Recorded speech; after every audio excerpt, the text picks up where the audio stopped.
ये देखो अनवारी, ज़ाहद के बुढ़ापे का प्रूफ। ये जो बच्चे हैं ये इतने खुश हो रहे हैं -4 डिग्री में, और ज़ाहद जो है वो बीमार बना बैठा है। ये देखो, ये देखो, ये देखो। मैं दफ्तर से लेट हो रहा हूँ लेकिन मैं तुम्हें दिखाऊंगा। ये वही जगह है जहाँ तुम आए थे और शेरों के साथ तस्वीर बनाई थी। ये देखो, ये देखो, और ये देखो वो बर्फ़ में लेटे हुए हैं और वो ज़मीन पे स्केटिंग कर रहे हैं। ये बच्चे ये सीख रहे हैं। ये देखो, अब मैं क्या बोलूँ ज़ाहद के बारे में, अब तुम ही मुझे बताओ। वैसे ये मेरे बच्चे भी करने जाते हैं।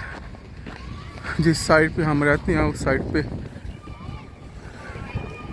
मैंने ज़िंदगी में एक दफ़ा ट्राई किया था, वो फिर बाद में कभी बताऊंगा कि क्या हुआ था।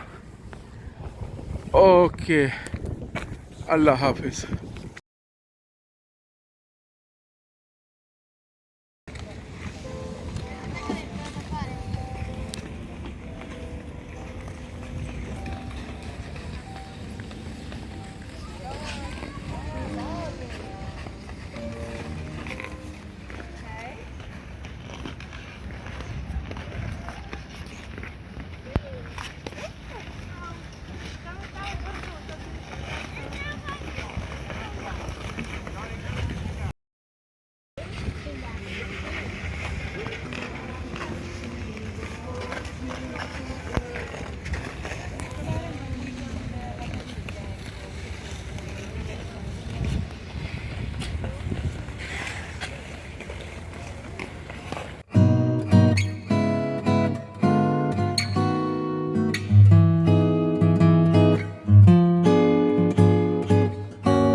If you like this video, please share this video to the whole world.